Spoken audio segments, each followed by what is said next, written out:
Cerita dimulai dengan memperlihatkan seorang bocil bernama Max bersama dengan peliharaannya yang bernama Tubi sedang mengambil makanan di dalam kulkas. Nggak selang berapa lama, ibu Max yang baru datang dari kerja tiba-tiba langsung mengusir Max dari rumah. Max pun segera berlari menuju kandang Tubi untuk bersembunyi. Pagi harinya, Max yang baru bangun merasa sangat terkejut ketika melihat Tubi telah meninggoy dihabisi oleh ibunya. Terlihat ibu Max tertawa gembira saat melihat ekspresi sedih dari Max.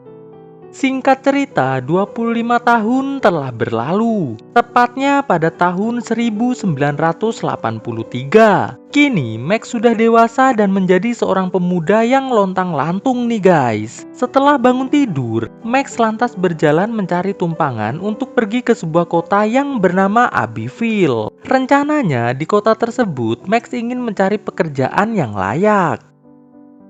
Di tempat lain, terlihat seorang gadis bernama Jenny sedang santuy makan permen sambil menandai sebuah peta. Diketahui Jenny ini sejak usia dini udah sering diasuh oleh Joe sama bapak dan teman-teman bapaknya. Bahkan hampir sebagian besar keluarganya pun juga ikut melakukannya. Setelah selesai, Jenny pun lantas pergi dengan mobilnya entah mau kemana. Sedangkan Max yang sampai di depan sebuah rumah terlihat merasa sangat kagum dengan kebahagiaan dan keharmonisan keluarga penghuni rumah tersebut. Dikarenakan ia sejak kecil nggak pernah ngerasain punya keluarga kayak begitu. Nggak selang berapa lama, Jenny yang kebetulan ngelihat Max di pinggir jalan langsung menyapanya. Di sini Jenny nanya sama Max, apakah Max tahu jalan menuju Abbeville? Max pun mengatakan bahwa ia sedang menuju ke Abbeville. Merasa satu tujuan, Jenny pun lantas mengajak Max menuju ke kota Abbeville bersama-sama. Mendengar tawaran luar biasa itu, Max pun mengatakan, ayolah.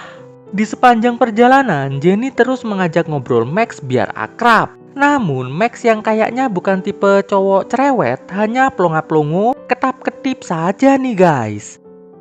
Di tempat lain, terlihat dua bocil yang baru pulang mancing merasa terkejut karena melihat ada dua jenazah di dalam mobil. Mereka pun lantas berlari sekencang-kencangnya nih guys. Di jalan, Jenny yang melihat pertalaitnya udah mau habis mengajak Max menuju SPBU untuk mengisi pertalite sekalian beli permen. Sesampainya di pom, Jenny segera mengisi pertalite mobilnya. Sambil nungguin tangki mobilnya penuh, Jenny bilang sama Max kalau ia mau masuk ke minimarket sebentar buat beli permen. Setelah Jenny pergi, Max yang bosan memutuskan untuk berjalan-jalan sebentar nih guys. Jenny yang gak menemukan kasir di dalam minimarket lantas masuk ke dalam gudang. Sedangkan Max yang berada di belakang minimarket nampak terus memperhatikan seorang gadis yang sedang memperbaiki mobil. Di gudang, Jenny berhasil menemukan pemilik toko yang sedang mengecek barang. Di momen ini, Jenny yang tiba-tiba merasa kalau si pemilik toko sedang menggodanya, terlihat sedikit kesal nih guys. Nggak selang berapa lama, seorang sheriff datang mendekati Max yang sudah kembali ke dekat mobil Jenny. Sheriff yang bernama John ini mulai mengajak Max ngobrol. Setelah beberapa saat ngobrol-ngobrol, Sheriff John yang diberitahu kantornya kalau telah ditemukan jenazah di dekat tempat pemancingan, langsung segera pergi ke lokasi kejadian. Jenny yang melihat Sheriff John sudah pergi, langsung keluar minimarket dan segera pergi dari pom tersebut bersama dengan Max. Di tengah perjalanan, tiba-tiba Jenny ngerem mendadak yang menyebabkan mobilnya nyungsep di pinggir jalan. Max yang kesal lantas bertanya, ngapain sih lu Jen? Ternyata Jenny melakukan hal itu karena menghindari seekor kura-kura kecil yang hampir kegilas roda mobilnya. Jenny pun segera mengambil kura-kura tersebut lalu meletakkannya di pinggir jalan. Terlihat Max masih terus mengomel karena ia nggak habis pikir hanya karena kura-kura kecil. Jenny rela membuat mobilnya terjebak di pinggir jalan. Di lokasi pemancingan, John yang baru sampai mulai bertanya-tanya pada seorang dokter yang lagi memeriksa sepasang jenazah. Dokter mengatakan bahwa jenazah tersebut diperkirakan baru meninggoy kurang dari 24 jam. Di tempat lain, seorang sheriff muda bernama Cory sedang menuju ke lokasi pemancingan untuk membantu John. Namun, Cory yang melihat Jenny di pinggir jalan meminta bantuan memutuskan untuk menepi. Cory pun bertanya kemanakah tujuan mereka. Di sini, Max sedikit terkejut saat Jenny mengatakan bahwa ia dan Max sedang menuju ke Boston. Mendengar hal itu, Cory langsung mengambil tali dan segera menarik mobil Jenny keluar dari jeglongan yang ada di pinggir jalan tersebut. Kembali ke pemancingan. Di sini, dokter memberitahu John bahwa mungkin saja pelakunya adalah psikopat yang sama dengan kejadian beberapa tahun yang lalu. Namun, John berpendapat bahwa sepertinya kali ini pelakunya berbeda. Setelah selesai membantu Jenny dan Max, Cory langsung bergegas menuju ke tempat pemancingan. Sedangkan Jenny yang sedang lapar mengajak Max menuju ke warung terdekat untuk mengenyangkan perutnya. Sesampainya di warung, Jenny dan Max memesan roti isi pada seorang pelayan yang bernama Rosie. Di jalanan, Cory yang mendengar informasi dari kantor yang mengatakan bahwa telah ditemukan jenazah di sebuah SPBU, langsung segera menuju ke pom tersebut. Sedangkan John yang juga mendengarnya nampak mulai berpikir nih guys. Sesampainya Cory di SPBU, ia ditemani pengunjung toko mulai memeriksa keadaan di dalam toko.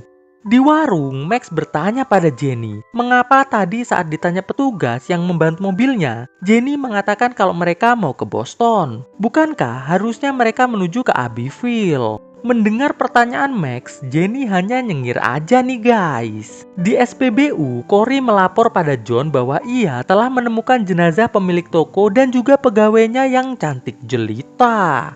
John yang mencurigai Max lantas mengatakan pada Cory agar Cory mengejar pria bernama Max yang mengendarai mobil Nova warna merah. Cory pun mengatakan bahwa ia baru saja membantu mobil Nova warna merah yang dikendarai oleh seorang pria dan satu orang gadis. John yang yakin kalau gadis yang dimaksud merupakan tawanan dari Max karena tadi waktu di SPBU ia hanya melihat Max saja, langsung menyuruh Cory untuk segera mengejar Max.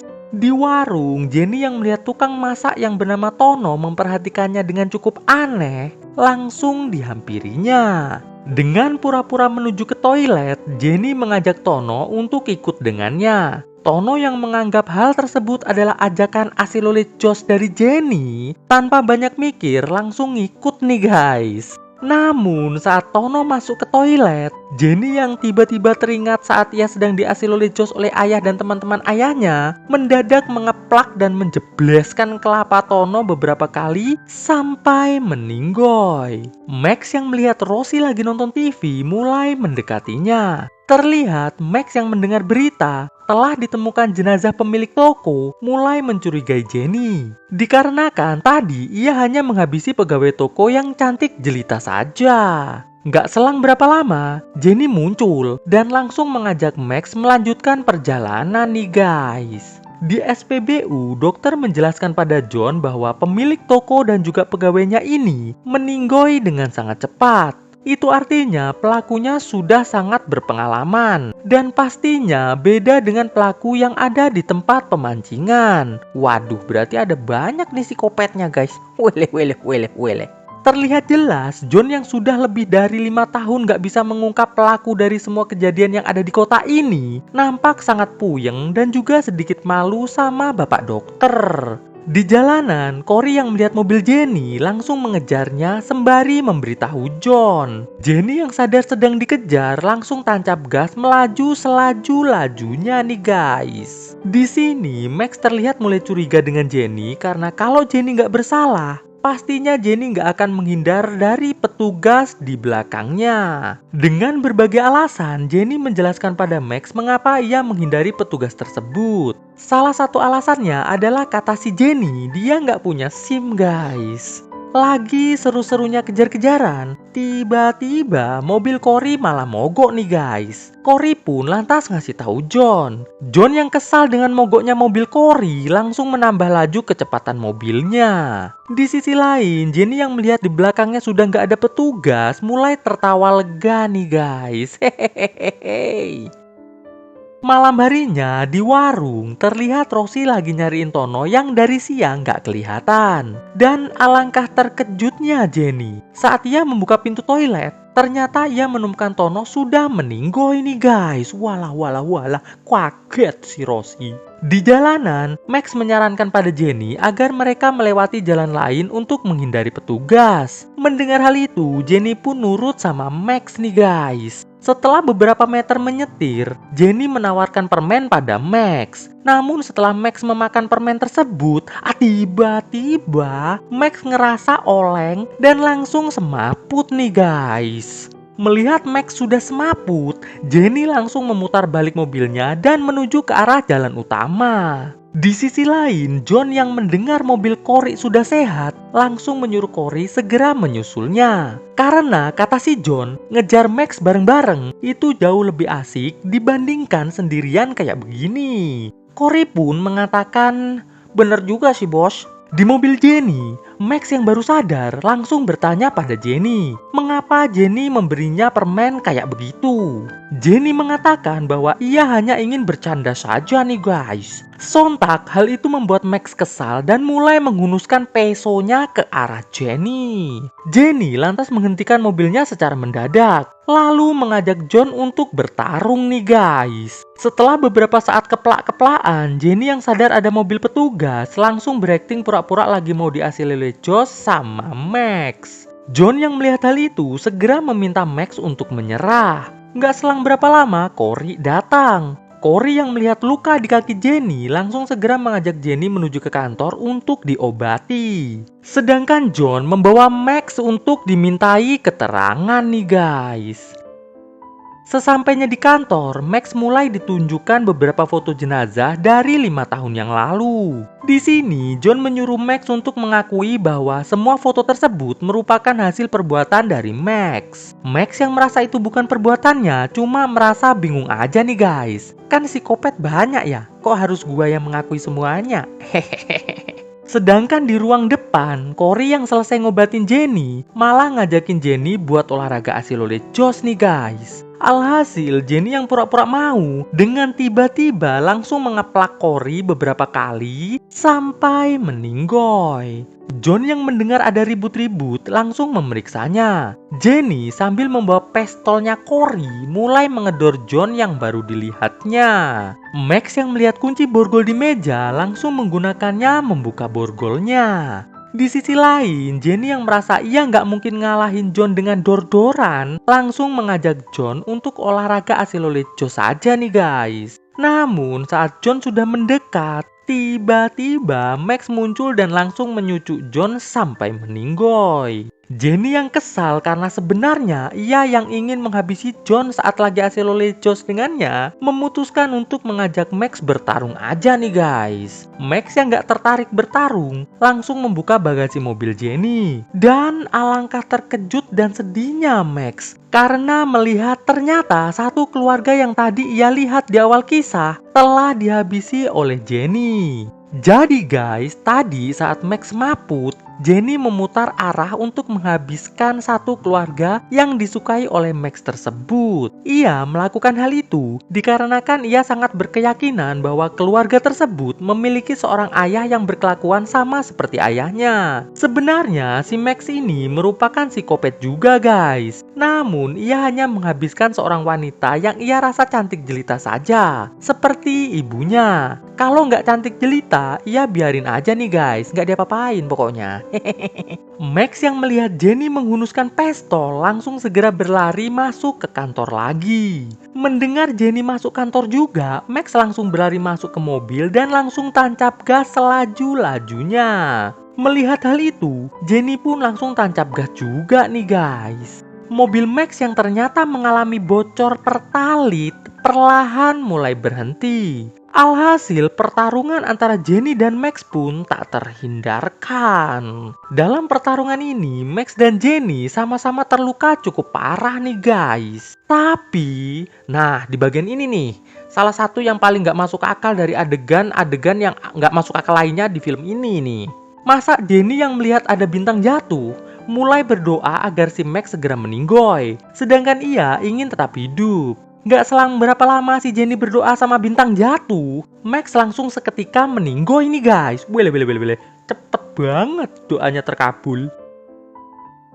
Beberapa hari kemudian di warung, Rosie yang lagi nonton berita di TV mendapatkan info bahwa ternyata Jenny berhasil diselamatkan bukan sebagai pelaku namun sebagai korban. Suatu malam, terlihat sebuah mobil yang di dalamnya terdapat 2 orang petugas kepolisian dan seorang pria yang baru saja ditangkap bernama Crook. Saat sedang melintasi jalur kereta api, tiba-tiba mobil yang mereka kendarai ditabrak oleh mobil lain. Lalu muncullah seorang pria bernama Frank bersama perempuan yang bernama Sadie, yang merupakan saudara dan kekasih dari Crook. Sadie pun lantas memastikan keadaan petugas yang baru saja mereka tabrak. Mengetahui kedua petugas itu masih hidup, Sadie pun langsung mengedornya sampai meninggoy. Esok harinya di tempat lain, terlihat sebuah keluarga yang terdiri dari seorang gadis bernama Mary bersama ibunya yang bernama Emma dan ayahnya yang bernama John sedang berkendara menuju ke salah satu rumah masa kecil Mary yang berada di tengah hutan.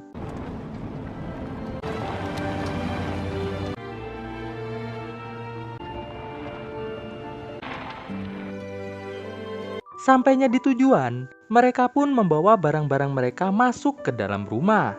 Di dalam rumah, John melihat kapal mainan yang membuat ia teringat kepada anak laki-lakinya yang telah meninggoy bernama Ben. Mary yang juga kangen dengan Ben, lalu keluar dari rumah tersebut dan berenang di danau dekat rumah mereka. Selesai berenang, Mary pun lantas mandi. Lalu ia minta izin kepada ibu dan ayahnya untuk pergi ke rumah temannya yang bernama Peggy. Awalnya ibu dan ayahnya nggak ngizinin nih guys. Namun karena Mary memaksa, akhirnya ibu dan ayahnya pun mengiyakannya.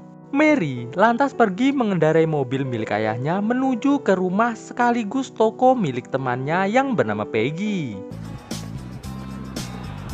Sesampainya Mary di toko Peggy, mereka berdua pun mulai mengobrol-ngobrol santuy. Tanpa mereka sadari, mereka terus diliatin seorang pria bernama Justin. Peggy yang melihat Justin langsung bertanya, apakah Justin perlu kantong plastik untuk menaruh barang-barang yang ia beli? Justin pun mengiyakan tawaran dari Peggy tersebut. Lalu, saat Justin hendak membeli udut, Peggy yang melihat Justin sepertinya belum cukup umur, langsung menanyakan berapa usia Justin. Justin yang sadar umurnya belum sampai dan tidak akan diperbolehkan oleh Peggy untuk membeli udut. Maka dari itu, Justin menawarkan udut janja yang ada di motel tempat ia menginap untuk disantap bersama. Itu pun jika Peggy membolehkan Justin membeli udut. Peggy pun menyetujui tawaran tersebut. Alhasil Peggy, Mary, serta Justin menuju ke motel. Sesampainya di motel, Peggy dan Justin langsung masuk ke dalam motel, sedangkan Mary menunggu di dalam mobil. Karena dirasa terlalu lama menunggu dalam mobil, Mary pun akhirnya masuk ke dalam motel. Terlihat Peggy dan Justin sedang asik ngejanjoy di kamar tersebut. Peggy pun menawarkan janjoy tersebut juga kepada Mary. Lalu, tidak lama kemudian, Mary pun ditelepon oleh ibunya untuk segera pulang. Mary pun yang gak pengen pulang, meminta izin lagi pada ayah ibunya untuk bermalam di rumah Peggy. Setelah mendapatkan izin, mereka bertiga pun lanjut ngejanjoy di dalam kamar Justin sembari ngobrol-ngobrol guys. Di sini, Peggy dan Mary bertanya pada Justin tentang orang tua Justin. Justin mengatakan bahwa ibunya sudah meninggoy sedangkan ayahnya sedang pergi cari makan. Mendengar hal itu, Mary kembali teringat pada kakaknya yang juga sudah meninggoy. Untuk mencairkan suasana, Peggy pun mempunyai ide untuk makeover Justin. Karena dilihat ada kemeja di kamar Justin yang merupakan kemeja milik pamannya Justin. Peggy pun menyuruh Justin untuk memakai kemeja tersebut. Nggak selang berapa lama, tiba-tiba muncullah ayah Justin dan pacarnya yang bernama Sadie serta pamannya yang bernama Frank. Oh alah, ternyata mereka ini tuh keluarganya Justin. Melihat Justin membawa teman ke motel, mereka pun sangat marah dan langsung mengeplak Justin sampai lemes. Peggy dan Mary pun ditahan karena ayah Justin takut Mary dan Peggy melaporkan yang tidak-tidak kepada petugas. Peggy yang sangat ketakutan pun mencoba melepaskan diri. Namun, Frank segera menghunuskan pesonya ke arah Peggy. Melihat hal itu, Mary berniat memberikan mobilnya kepada mereka asalkan Peggy dibebaskan. Saat Kruk dan kawan-kawan lengah, Peggy langsung memberontak dan masuk ke dalam kamar mandi yang ada di motel tersebut. Peggy mencoba mencari jalan keluar, namun di dalam kamar mandi tersebut tidak ada jalan keluar. Pintu pun berhasil didobrak oleh Frank, dan Peggy pun berhasil direbahkan oleh Frank. Justin tidak menyangka kalau ayahnya akan pulang, karena dia kira ayahnya telah ditangkap oleh petugas. Setelah kejadian itu, mereka semua pergi menggunakan mobil Mary.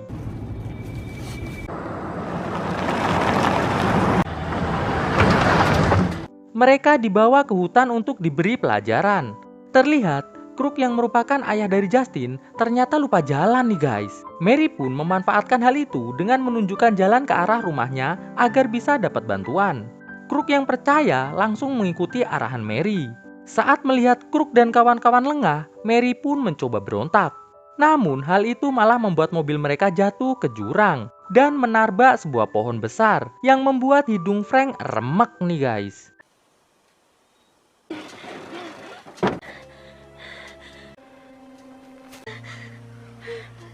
Karena kejadian tersebut, Kruk dan kawan-kawan pun marah.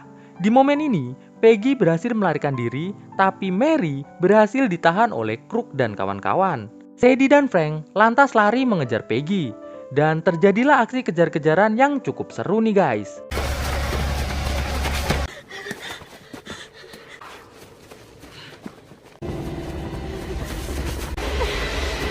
Tapi sayang, usaha dari Peggy sia-sia.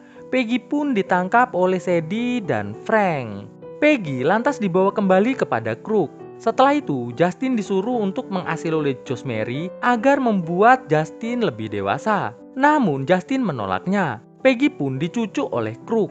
Setelah itu, Kruk langsung mengasilolejos Mary dengan cukup epik. Justin yang melihat kalung Mary terlepas, segera mengambilnya. Setelah kejadian asilolejos tersebut, Mary lantas mengambil batu secara diam-diam dan tanpa diketahui oleh Kruk, Mary langsung mengeplak kepala Kruk dengan batu sampai puyeng. Mary pun langsung berusaha lari dan berenang menjauh dari Kruk dan kawan-kawan.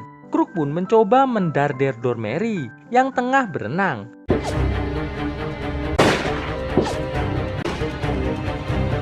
Alhasil, satu doran sempat mengenai punggung Mary sampai semaput. Lalu hujan pun turun. Kruk dan kawan-kawan yang menganggap Mary dah meninggoy langsung segera pergi dari tempat itu.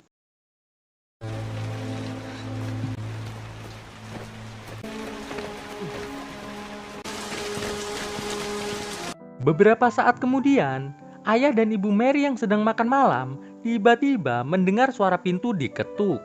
Mereka pun langsung membuka pintu. Dan itu ternyata adalah Kruk dan kawan-kawan. Dengan alasan cuaca yang buruk, Kruk dan kawan-kawan berhasil mendapatkan pertolongan dari ayah dan ibu Mary. Bahkan ayah Mary yang seorang dokter memberikan perawatan kepada Frank yang hidungnya telah remek.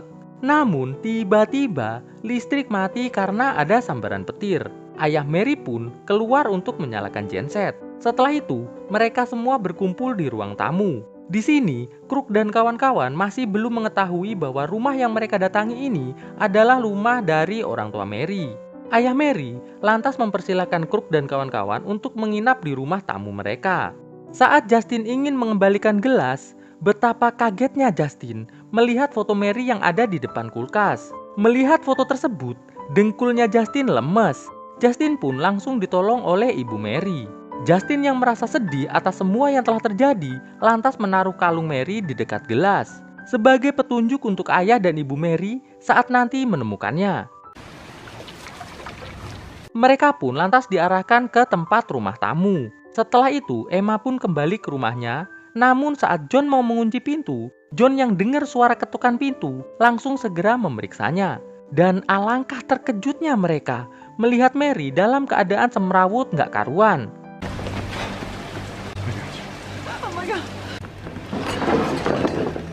John dan Emma pun segera mengobati Mary. Saat Emma masuk ke dapur untuk mengambil obat, betapa terkejutnya Emma karena melihat kalung yang biasanya dipakai oleh Mary berada di dekat gelas yang ditaruh oleh Justin tadi. John pun mengecek luka yang ada di tubuh Mary. Dan betapa kagetnya John karena melihat Mary telah diasilolejos oleh seseorang.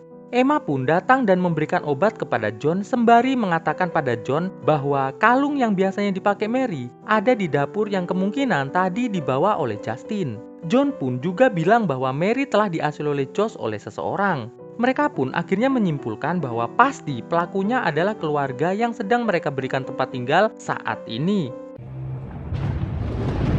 Di tempat Crook dan kawan-kawan, Justin langsung mengambil pistol milik ayahnya yang tergeletak di meja. Sedangkan John dan Emma terlihat sedang bersiap-siap pergi dari rumah tersebut untuk mencari bantuan. Namun sayang, kunci kapal tidak berhasil mereka temukan. John pun mencari ke gudang dan Emma mencari di laci-laci yang ada di dalam rumah. Namun saat Emma mencari kunci tersebut, tidak disangka Frank datang untuk meminta minuman kepada Emma. Emma pun lantas mengambilkannya. Dan di sini, Emma sangat khawatir kalau sampai Frank mengetahui Mary adalah anaknya. Namun ternyata Frank akhirnya mengetahui hal tersebut juga. Emma pun segera melawan Frank. Di sini Emma kalah dari Frank. Beruntung John muncul dan langsung membantu Emma melawan Frank.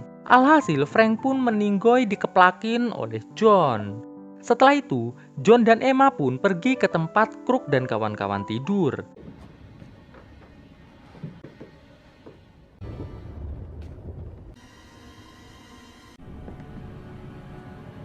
Di sini, mereka bertemu Justin yang sedang memegang pistol. Justin pun memberikan pistolnya kepada John dan tiba-tiba Sadie pun terbangun. John yang refleks langsung mengedor Sadie. Crook pun terbangun dan langsung melawan balik. Melihat ada kesempatan, Crook langsung lompat lewat jendela kamar. Sedangkan Sadie terlihat masuk ke dalam kamar mandi untuk menyelamatkan diri. Namun, John berhasil mendobrak pintu tersebut. Terjadilah sedikit pertarungan di kamar mandi. Dari pertarungan tersebut, Sadie pun otomatis kalah guys, dan meninggoy tentunya.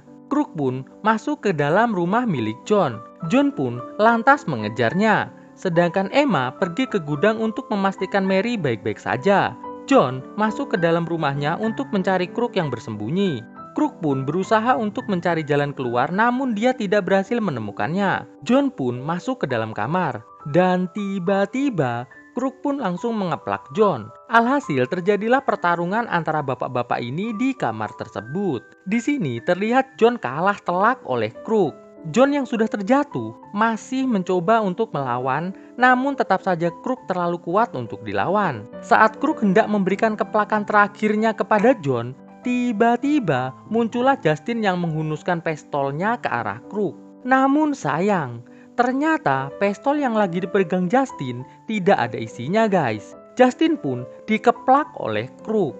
Lalu datanglah Emma membawa alat pemadam kebakaran. Dan Crook pun berhasil direbahkan setelah dikombo oleh Emma dan juga John. Akhirnya dendam Emma dan John pun terbalaskan.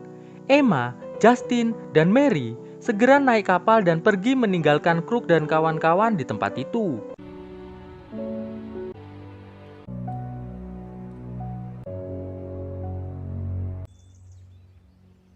John yang punya rencana lain terlihat menghabiskan Crook dengan cara memasukkan kelapa Crook ke dalam sebuah alat yang membuat kelapa Crook meleduk sampai meninggoy.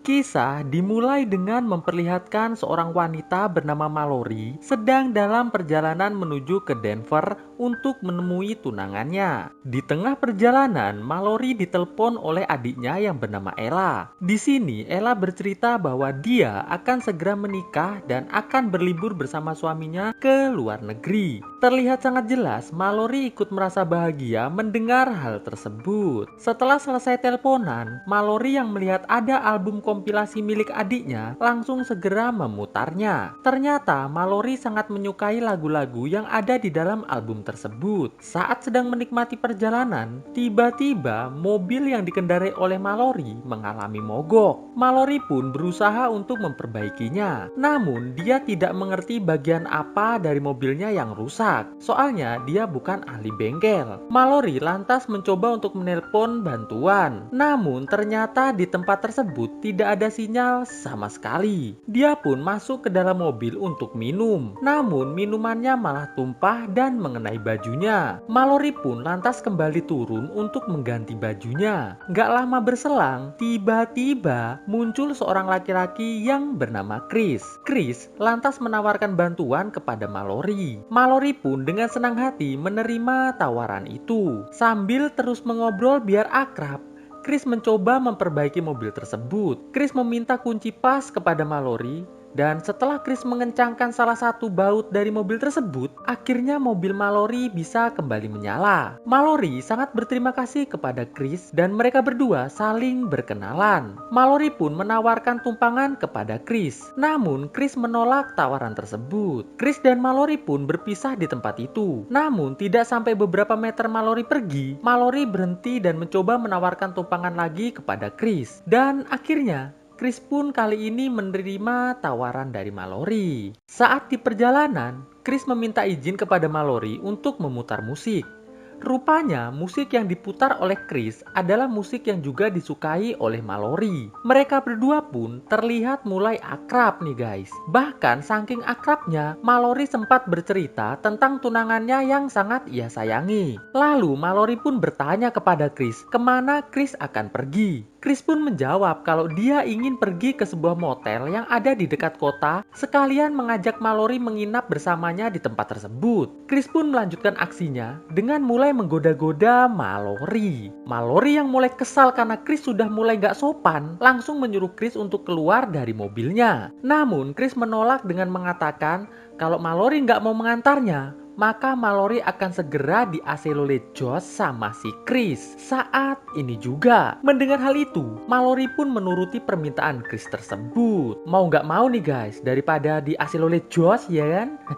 Mereka berdua melanjutkan perjalanan menuju motel yang dimaksudkan oleh Chris. Terlihat Mallory masih mencari-cari cara agar ia bisa menyingkirkan Chris. Mallory yang melihat Chris akan memakai sabuk pengaman, tiba-tiba Mallory sengaja menarbak pagar pembatas yang membuat mobilnya terjun ke hutan nih guys. Ketika Mallory sadar dari kesemaputannya, ia melihat Chris yang masih semaput di luar mobil. Karena tadi Chris belum sempat pakai sabuk pengaman dengan benar. Mallory yang mengetahui bahwa kakinya tersangkut sehingga tidak bisa keluar dari mobil, terlihat mulai panik. Mallory lantas merobek kain dan mengikatnya di tangannya. Setelah itu, ia melihat melalui kaca spion Chris mulai bangun dari kesemaputannya. Mallory lantas buru-buru mengambil pisau milik Chris untuk berjaga-jaga. Namun, pisau tersebut sulit untuk digapai oleh Mallory. Chris pun datang tapi tidak memberikan bantuan sama sekali kepada Mallory. Ia malah pergi begitu saja setelah sedikit mengejek Mallory. Setelah Chris pergi, Mallory mulai berteriak meminta tolong, namun jelas saja tidak ada yang mendengar teriakan Mallory di tempat itu. Malam harinya, Mallory masih berusaha untuk keluar dari mobilnya, namun masih tidak bisa karena kakinya tersangkut cukup kuat. Alhasil, Mallory yang kelelahan pun kembali semaput nih guys. Di tengah malam, Mallory terlihat terbangun karena dinginnya suasana malam. Dia pun memakai jaket dan menyalakan mesin mobilnya. Lalu, tiba-tiba, Mallory panik mendengar ada suara seperti hewan di dekat mobilnya. Mallory pun langsung menyalakan lampu mobilnya agar hewan tersebut bisa segera pergi. Keesokan harinya, Mallory yang baru terbangun terlihat mulai dirubungi semut. Setelah mengusir semut-semut tersebut, Mallory yang sangat kehausan namun hanya memiliki satu botol minuman mulai melakukan penghematan.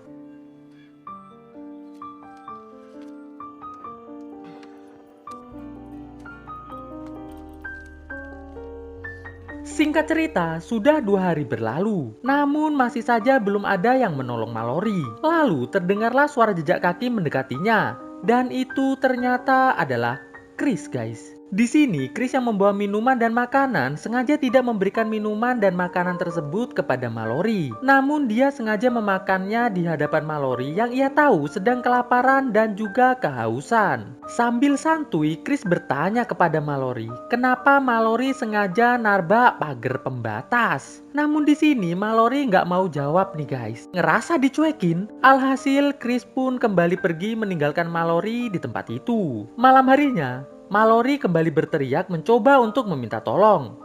Namun tetap saja tidak ada yang mendengar teriakan dari Mallory. Keesokan harinya, Mallory melihat KTP dari Chris dan dia menulis pesan di secarik kertas, sebuah pesan terakhir kalau seandainya ia meninggoy di tempat itu. Setelah itu, Mallory yang melihat sebuah korek langsung segera membuat api unggun dari kertas-kertas yang berada di dalam mobilnya agar nggak kedinginan. Setelah tidur sebentar, Mallory yang terbangun dan melihat sudah banyak tikus di mobilnya langsung segera mengusirnya. Di momen ini, ia sempat membuat satu ekor tikus meninggoy ini guys. Meninggoy si tikus ini guys. Mallory yang sudah nggak kuat nahan rasa lapar, lantas mulai memasak sedikit daging tikus tersebut dengan api unggun. Mallory mau tidak mau harus memakan daging tersebut agar tetap hidup dan tidak kelaparan. Pagi harinya, Mallory terbangun karena dering HP-nya yang baru saja mendapatkan sinyal. Ia pun segera meraihnya. Namun tiba-tiba Chris muncul nih guys. Chris yang juga mendengar dering HP tersebut langsung segera merebutnya dan menghancurkannya. Chris berkata kepada Mallory bahwa tidak ada yang boleh menolong Mallory.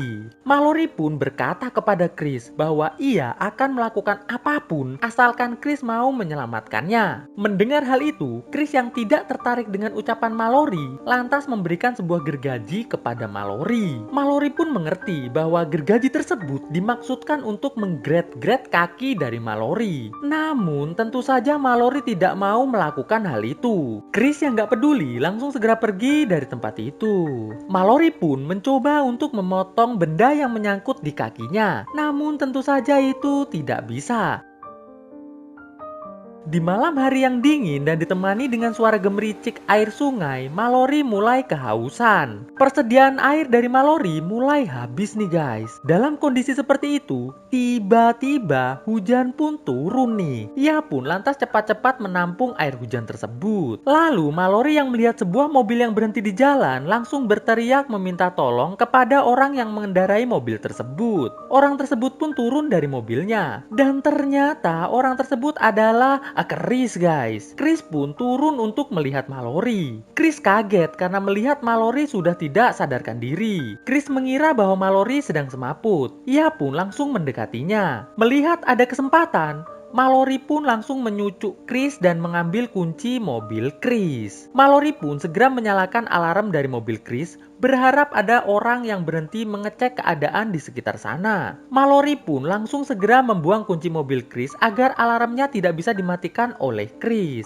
Chris pun mau nggak mau harus naik menuju jalanan untuk mematikan alarm tersebut lewat mesin mobilnya. Namun tiba-tiba petugas datang dan bertanya kepada Chris apa yang telah terjadi. Chris mengatakan bahwa tidak terjadi apa-apa. Petugas tersebut pun menyuruh Chris untuk pergi karena hujan semakin deras. Chris mengatakan bahwa kunci mobilnya hilang. Petugas tersebut pun menawarkan tumpangan kepada Chris. Saat mau masuk ke dalam mobil, petugas yang mendengar suara klakson mobil yang arah suaranya berasal dari bawah jurang langsung mengeceknya. Namun karena derasnya hujan, suara dari klakson mobil Mallory terdengar samar-samar. Mallory pun menyalakan sebuah radio agar suaranya semakin terdengar oleh sang petugas. Namun di sini Chris berusaha meyakinkan petugas bahwa dia nggak dengar apa-apa dari bawah sana. Petugas yang akhirnya percaya pada Chris langsung segera pergi dari tempat tersebut.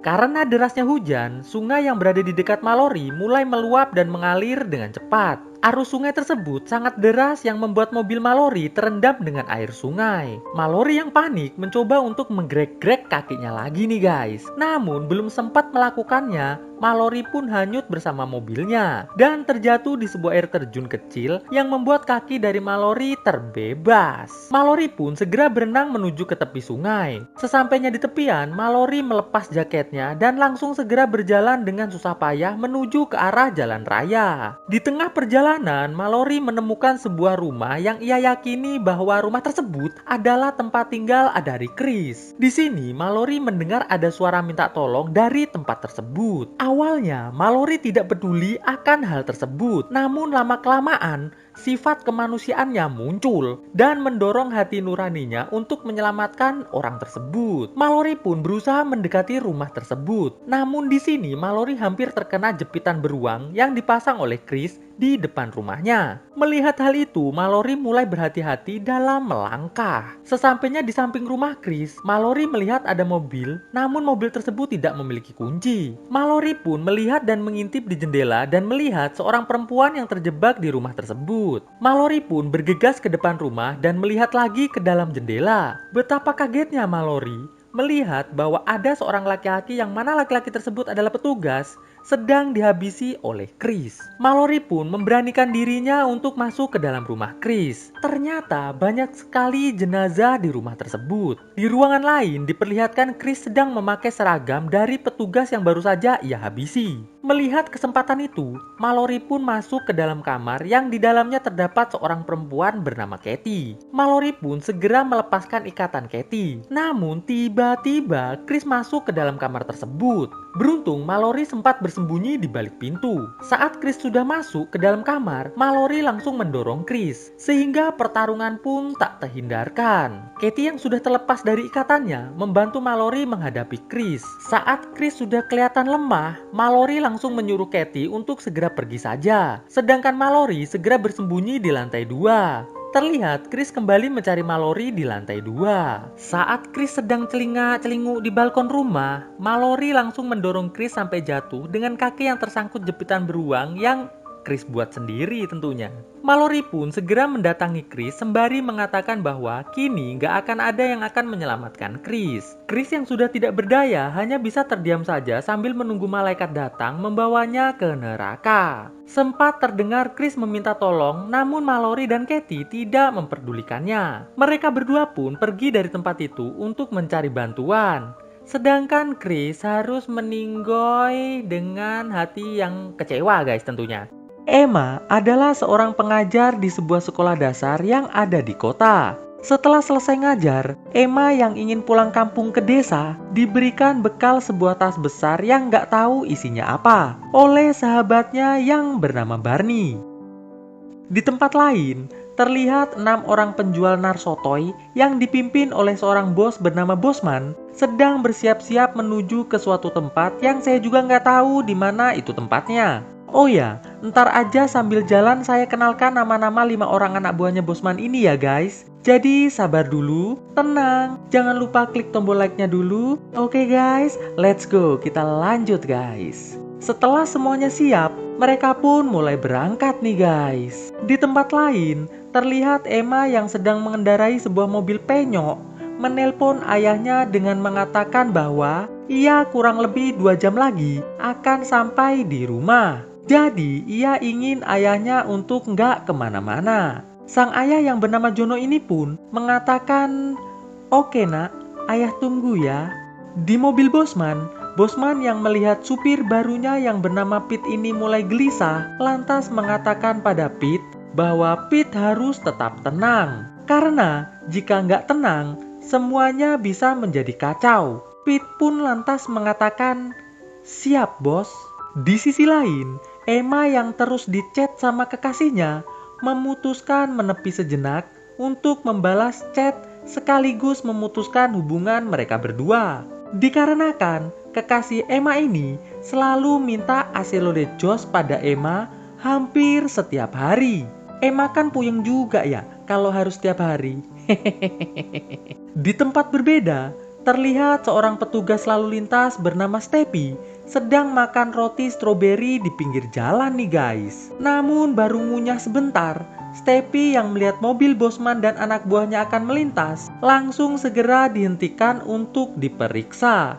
Pete yang nampak sangat gugup dan gemetaran otomatis membuat Steppy mulai mencurigai mereka semua. Steppy pun meminta izin pada Bosman untuk memeriksa bawaan mereka. 3 anak buah Bosman lainnya yang melihat kondisi sudah kurang kondusif lantas mendekat dan mulai saling menghunuskan pistol mereka masing-masing. Steppy yang sudah menyerah langsung segera diambil ikat pinggang dan juga pistolnya. Lalu ia dimasukkan ke dalam mobil Bosman dan dibawa melanjutkan perjalanan. Terlihat di dalam mobil, salah satu anak buah Bosman yang bernama Brewo terus menghunuskan pesonya agar Steppy nggak macem-macem. Nggak selang berapa lama, Bosman dan anak buahnya mengambil jalan pintas. Ternyata Emma pun mengambil jalan yang sama dengan Bosman dan anak buahnya. Waduh, nggak apa-apa Tiny. Di tengah perjalanan, Emma yang melihat ada kura-kura di tengah jalan, lantas memindahkannya ke pinggir jalan. Setelah itu, Emma pun melanjutkan perjalanannya lagi nih guys. Namun sial, gak sampai 100 meter Emma menyetir, mobil penyoknya ini malah ngeluarin asap lalu seketika mogok nih guys. Weleh. Emma pun berusaha untuk memperbaiki, tapi gagal. Lalu Emma mengambil ponselnya untuk menelpon bantuan. Namun ya seperti biasa, sutradara nggak ngizinin ada sinyal di tempat itu. Di sebuah gurun, Bosman menyuruh Pete mengedor sebuah batu untuk melihat kemampuan Pete dalam mengedor. Terlihat suara dor dari Pete membuat Emma penasaran dan segera mendekati suara tersebut. Lah, bukannya takut loh, malah kepo. Piye sih Emma ini? Bosman lantas menyuruh Pete untuk mengedor Stepi saat ini juga. Dikarenakan semua ini adalah kesalahan dari Pete yang tadi malah bertingkah mencurigakan pada saat Stepi menghentikan mereka. Pete sambil tetap gemetaran segera mengedor Stepi sampai rebahan. Bosman yang melihat Emma menyaksikan semua itu langsung segera menyuruh anak buahnya untuk menangkap Emma. Setelah beberapa detik kejar-kejaran, akhirnya Malpin dan Brewok berhasil menangkap Emma dan membawanya ke hadapan Bosman. Bosman lantas menyuruh Pete untuk segera mengedor Emma dikarenakan hal ini juga masih merupakan akibat dari kesalahan Pete. Saat Pete masih bingung, tiba-tiba Ronald mengatakan bahwa ia yang akan mengedor Emma, tapi tentunya setelah ia mengasilole Josh-nya terlebih dahulu. Di waktu yang sama, terlihat Stepi yang masih hidup perlahan mulai menuju mobilnya.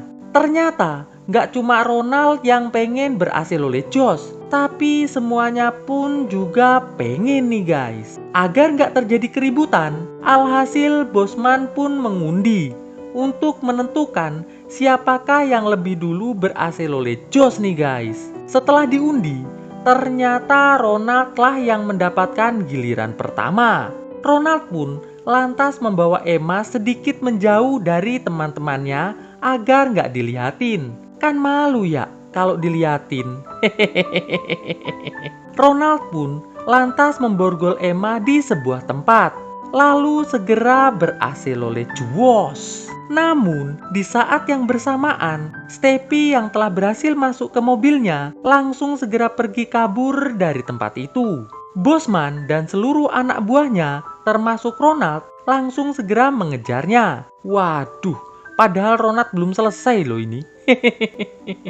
Emma yang melihat ikat pinggang Stepi yang tadi sempat dibawa oleh Ronald, langsung segera mengambilnya. Setelah menemukan kunci borgol, Emma pun segera membuka borgol tersebut, lalu segera lari pergi dari tempat itu. Tak lupa, Emma mengambil peso milik Ronald yang tadi sempat jatuh di tempat itu. Di sisi lain, Bosman berhasil mengedor dari jarak jauh ke lapas Stepi sampai meninggoy nih guys. Emma yang sudah terbebas terlihat masuk ke dalam mobilnya untuk mengambil tas yang tadi sempat diberikan oleh sahabatnya saat di sekolah. Emma pun kembali berjalan menuju entah kemana, yang penting jauh aja dulu. Sementara itu, Ronald yang ingin melanjutkan kegiatannya bersama Emma tadi merasa sangat panik setelah mengetahui ternyata Emma sudah nggak ada di tempatnya. Ronald pun langsung memberitahu Bosman serta teman-temannya tentang kaburnya Emma. Bosman pun tanpa ragu langsung mengeplak Ronald dan segera menyuruh semua anak buahnya berpencar menjadi 3 kelompok. Tak lupa, Bosman membekali masing-masing anak buahnya dengan HT agar bisa tetap berkomunikasi. Di rumah ayahnya Emma, Jono mulai khawatir karena sudah lebih dari 3 jam Emma nggak kunjung datang juga. Jono pun mencoba menelpon Emma, namun gak ada jawaban. Karena ya kita tahulah di tempat Emma tadi kan gak ada sinyal ya. Di tempat lain, terlihat Emma sedang menenangkan diri di celah bebatuan sebuah tebing. Setelah sedikit tenang, Emma mulai mencari barang-barang berguna dari tas yang ia bawa. Malpin dan Brewok yang menemukan mobil penyok milik Emma langsung memberikan informasi pada yang lain kalau Emma kemungkinan belum jauh dari tempat ini.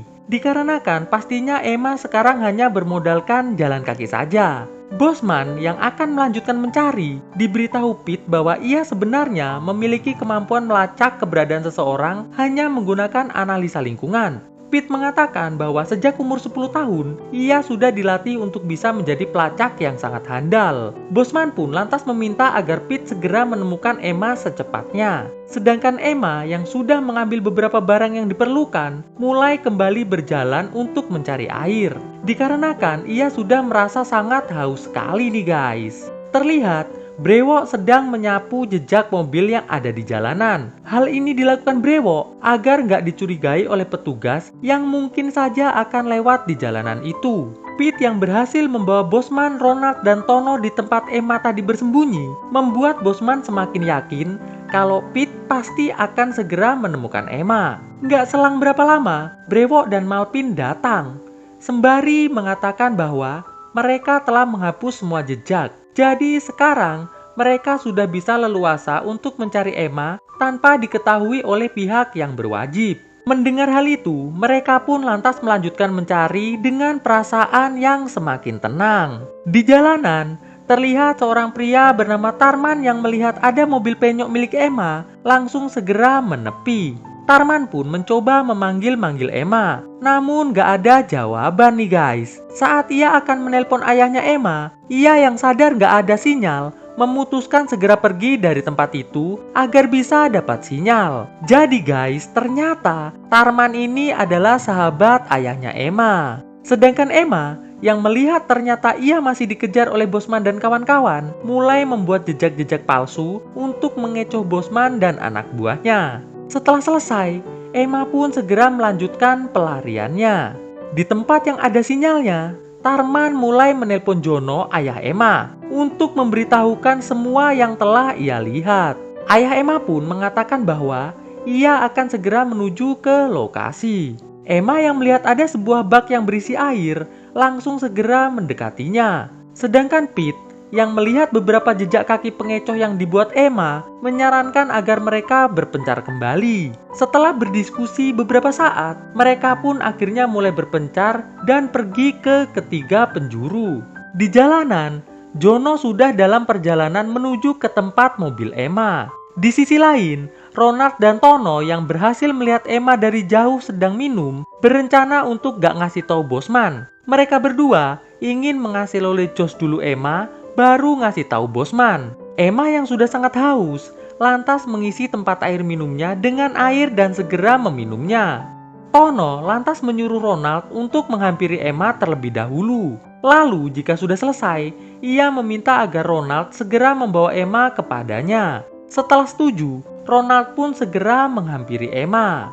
Di jalan, ayah Emma mulai memeriksa keadaan, sembari mengatakan pada Tarman bahwa ia berharap Emma bisa mempraktekkan semua yang telah ia ajarkan sejak usia Emma masih 9 tahun. Jadi ternyata ayah Emma ini adalah seorang mantan militer pasukan khusus. Ia sudah melatih Emma sejak kecil bagaimana cara bertahan hidup di medan pertempuran. Dan hasilnya Emma kini sudah sangat mahir melakukan pertarungan jarak dekat.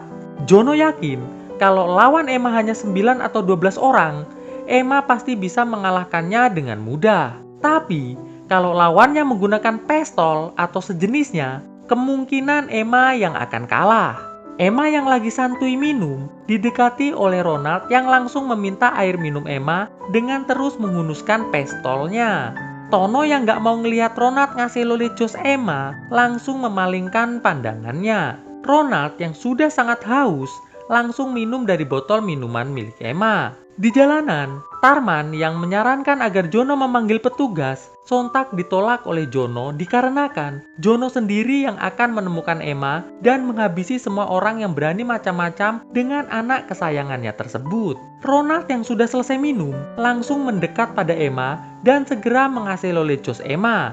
Namun sial, lagi seru-serunya, tiba-tiba Emma langsung mencucuk Ronald beberapa kali sampai meninggoy. Setelah itu, Emma pun langsung segera mengambil HT dan juga pistol Ronald. Saat Emma sedang cuci tangan, Emma yang mendengar Tono memanggil Ronald melalui HT, sontak membuat Emma segera berlari pergi dari tempat itu. Bosman yang mengetahui kalau Ronald nggak jawab panggilan Tono, langsung menyuruh Tono untuk segera menuju ke tempat Ronald. Di sisi lain, Emma yang udah habis minum banyak, terlihat berlari semakin kencang dari sebelumnya. Sedangkan Tono yang menemukan Ronald sudah meninggoy, terlihat sangat sedih bercampur kesal. Kok bisa sih Ronald kalah sama gadis cantik? Ah elah. Tono pun lantas minum agar nggak haus. Lalu segera memberitahu semuanya melalui HT, lokasinya dan juga mengenai Ronald yang telah meninggoy. Emma yang juga mendengar hal itu, lantas ikut ngomong melalui HT. Emma mengatakan bahwa ia akan menghabisi Bosman dan seluruh anak buahnya satu persatu dengan sangat santuy tentunya. Tono yang kesal langsung segera kembali berlari mencari keberadaan Emma. Singkat cerita, Bosman dan anak buahnya yang telah sampai di lokasi Ronald meninggoy mengizinkan anak buahnya untuk minum terlebih dahulu agar kembali semangat untuk mengejar Emma. Tono yang lagi fokus melihat jejak kaki Emma, tiba-tiba dilempar batu kelapanya sampai rebahan. Namun saat Emma mendekati Tono, tiba-tiba Tono kembali bangun dan pertarungan pun tak terhindarkan. Beruntung dalam pertarungan ini, Emma berhasil mengedor Tono dari jarak dekat sampai meninggoy.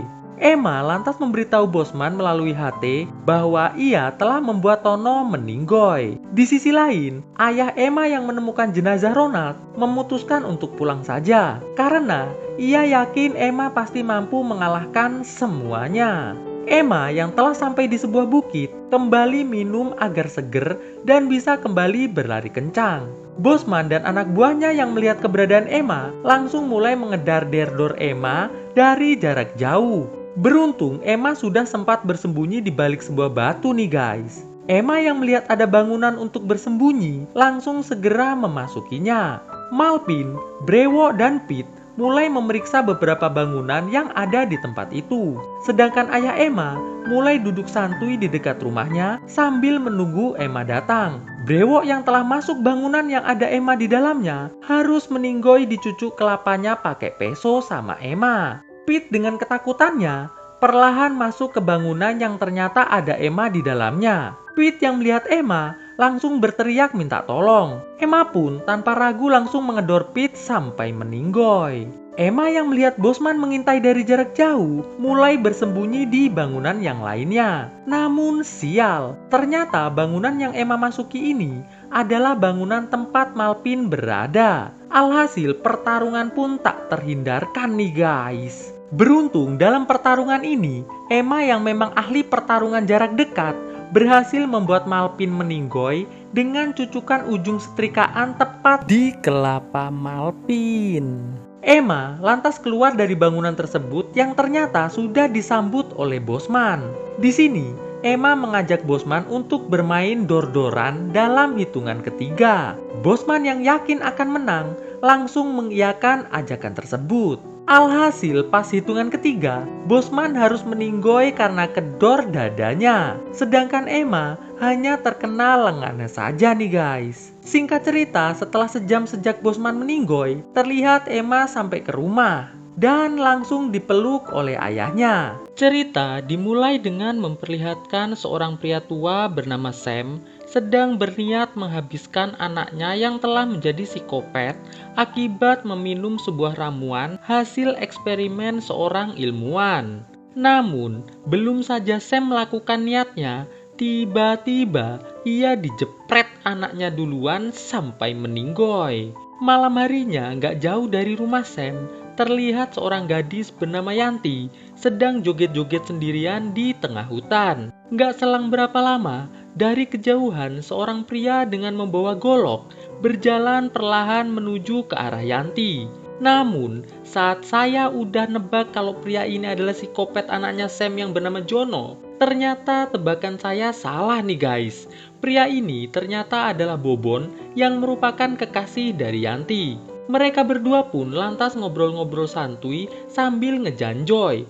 Di sini, Mas Bobon bilang kalau nggak jauh dari tempat mereka berkemah, ada sebuah danau yang menurut cerita orang-orang, danau tersebut merupakan tempat para ilmuwan menenggelamkan orang-orang yang mengalami gangguan jiwa akibat sebuah eksperimen yang para ilmuwan itu buat.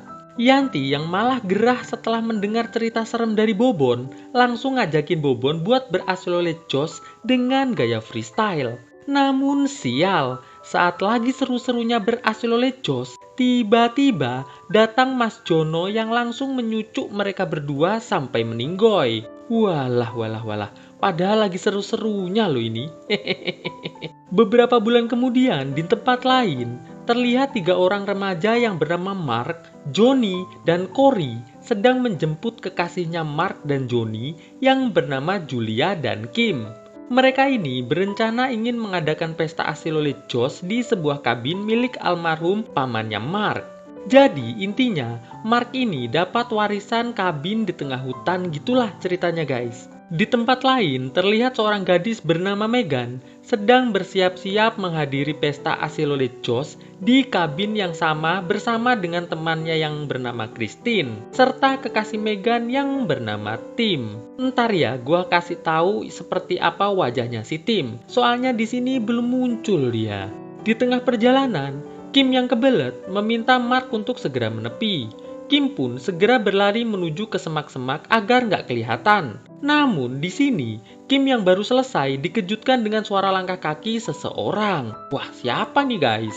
Kim yang mulai takut langsung segera kembali menuju ke mobil. Sedangkan Julia yang merasa Kim udah terlalu lama memutuskan untuk menjemputnya. Kim yang melihat Julia datang lantas memperlihatkan ada semacam cairan merah di tanah. Julia pun mengatakan pada Kim kalau itu bisa saja cairan merah dari seekor kelinci yang telah dimakan biawak. Mengetahui hal itu, mereka pun kembali melanjutkan perjalanan. Beralih ke rombongan Mas Tim. Nah ini dia yang namanya Mas Tim. Megan yang mulai rewel karena sinyal HP-nya mulai menghilang, mulai dialihkan oleh Tim yang mengatakan bahwa di pesta nanti dia akan berasilolejos dengan Megan sambil nonton Christine berasilolejos dengan Cory.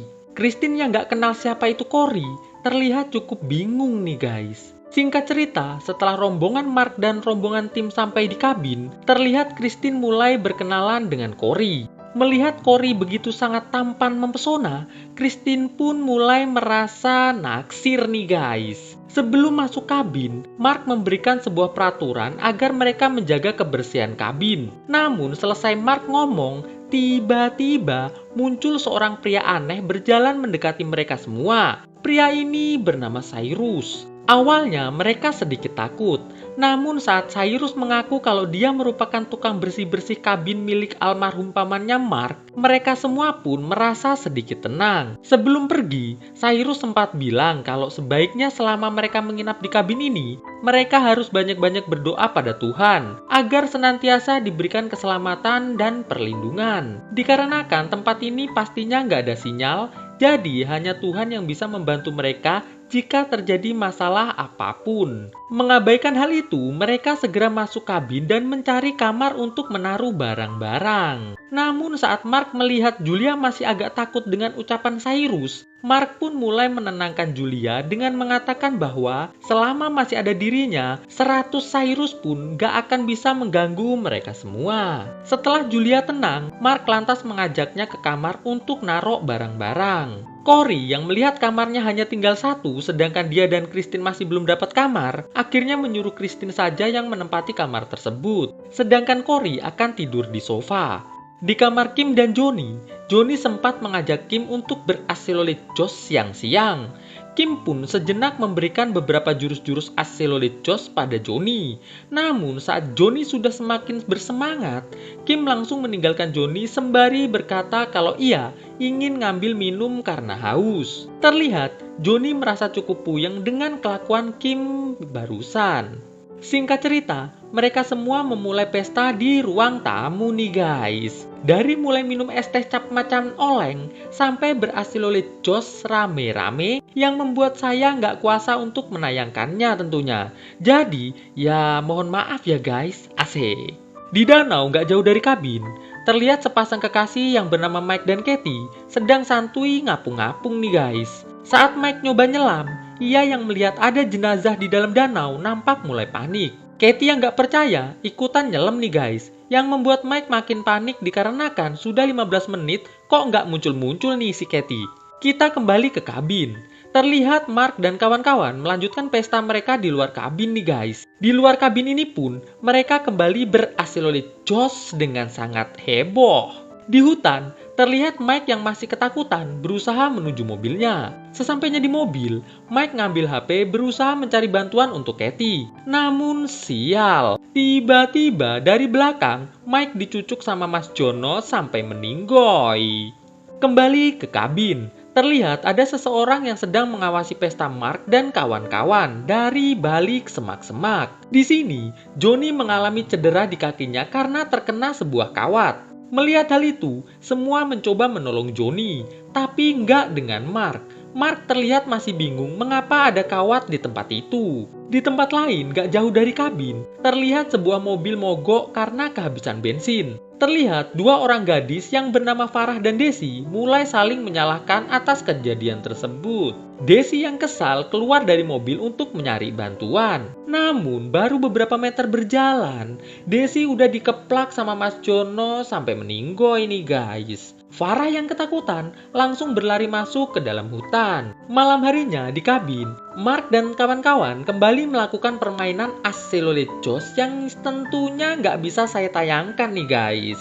Di luar kabin, terlihat Farah yang masih ketakutan mencoba meminta bantuan pada Mark dan kawan-kawan. Namun saat tim hendak membuka pintu, Farah udah keburu dicucuk sama Mas Jono sampai meninggoy nih guys. Alhasil saat tim buka pintu, dia nggak lihat siapa-siapa. Soalnya Farah udah keburu dibawa sama Mas Jono. Tapi di sini tim menemukan sebuah boneka kelinci nih guys. Ngerasa ada yang nggak beres, Mark pun mulai memeriksa keadaan sekeliling kabin tersebut. Setelah beberapa saat Mark berkeliling, ia yang lihat ada gadis ngapung di danau mencoba menolongnya.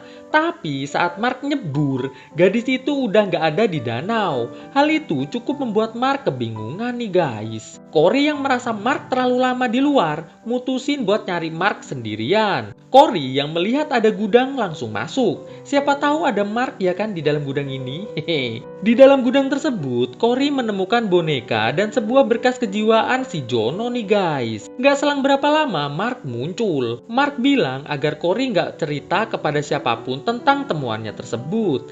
Dikarenakan berkas itu adalah milik Jono yang merupakan sepupu dari Mark. Mark nggak pengen kalau nama baik keluarganya rusak akibat berkas tersebut. Sebenarnya Mark juga baru tahu nih kalau sepupunya mengalami gangguan jiwa. Setelah Cory minta maaf udah lancang buka-buka berkas tanpa izin, mereka pun langsung kembali ke kabin. Setelah mengatakan bahwa nggak ada apa-apa di luar sana, Mark dan kawan-kawan pun memutuskan untuk masuk ke kamar mereka masing-masing. Tapi bukannya langsung tidur, di sini mereka semua melakukan olahraga Asilolejos dulu di kamar mereka masing-masing. Kecuali Cory dan Christine nih guys, mereka berdua Asilolejosnya di dapur sambil masak.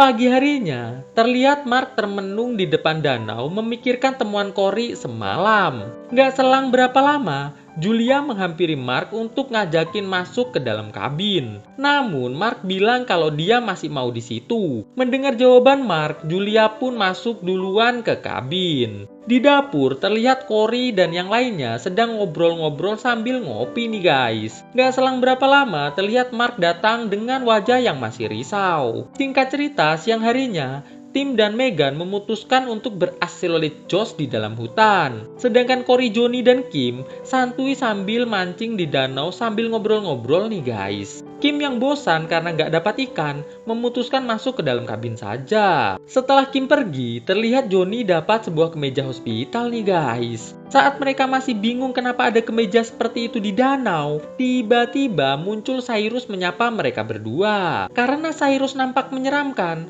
Johnny dan Cory langsung segera masuk ke dalam kabin. Sedangkan tim yang lagi seru-serunya Asilolejos dengan Megan tiba-tiba didatangi Mas Jono yang langsung menyucuk Megan sampai meninggoy. Begitupun juga dengan Tim yang harus meninggoy di tangan Mas Jono dengan cukup menyeramkan. Di kabin, Johnny yang ngerasa nggak nyaman dengan Cyrus mengajak Kim buat pulang sekarang juga. Namun Kim nampak menolak karena ia masih pengen liburan beberapa hari lagi di tempat itu.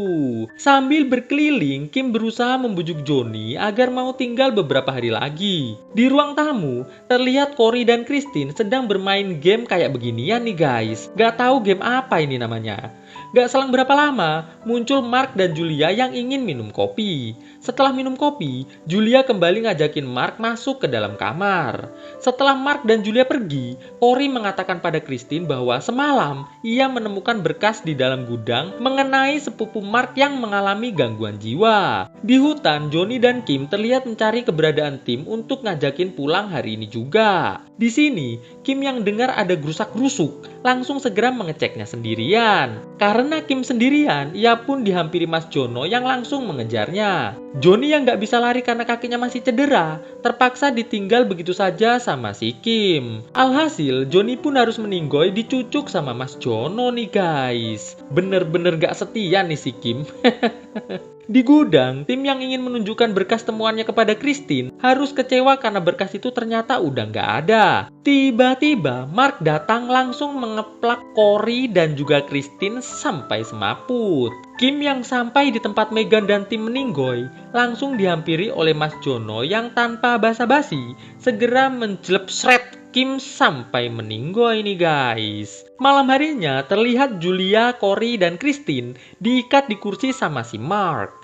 Di sini Mark mengatakan bahwa ia terpaksa melakukan semua ini karena dia nggak ingin nama baik keluarganya rusak karena Cory, Christine, dan Julia telah mengetahui bahwa ada keluarga Mark yang mengidap gangguan jiwa. Walaupun sekarang Mark nggak tahu di mana keberadaan Jono sekarang, tapi dia yakin kalau Jono masih hidup dan sangat membutuhkan bantuannya. Mark pun mengatakan bahwa kini dia akan mencari Megan dan yang lainnya untuk ia tangkap juga. Setelah Mark pergi, Cory, Julia, dan Christine saling melepaskan ikatan mereka satu sama lain. Setelah itu, Julia menuju ke kamar untuk mengambil kunci mobil Mark. Di sini, Julia mendapatkan sebuah peso nih guys. Lumayan kan buat jaga-jaga.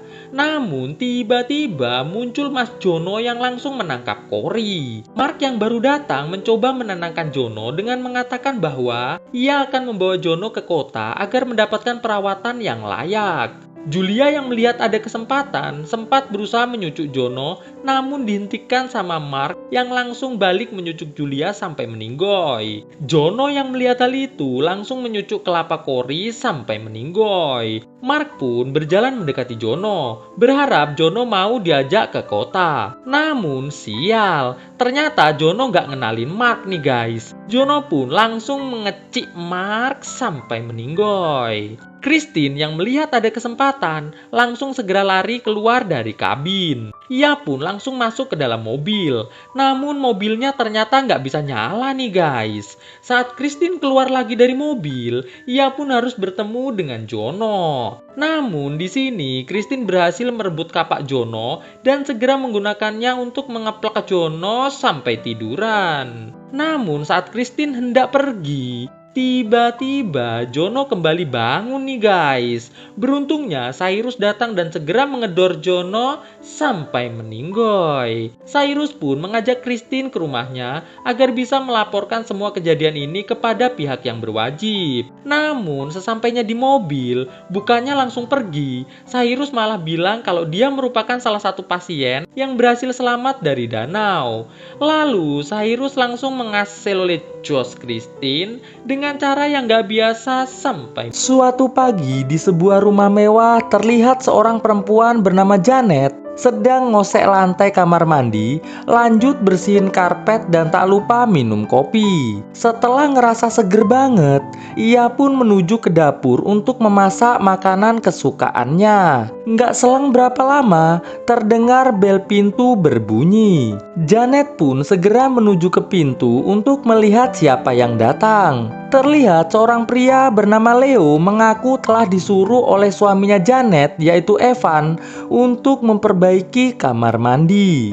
Janet yang nggak percaya sambil tetap nggak mau bukain pintu minta bukti kalau memang Leo telah diorder oleh Evan. Leo pun memperlihatkan invoice yang telah ditandatangani oleh Evan. Janet lantas membuka pintu dan membaca invoice tersebut.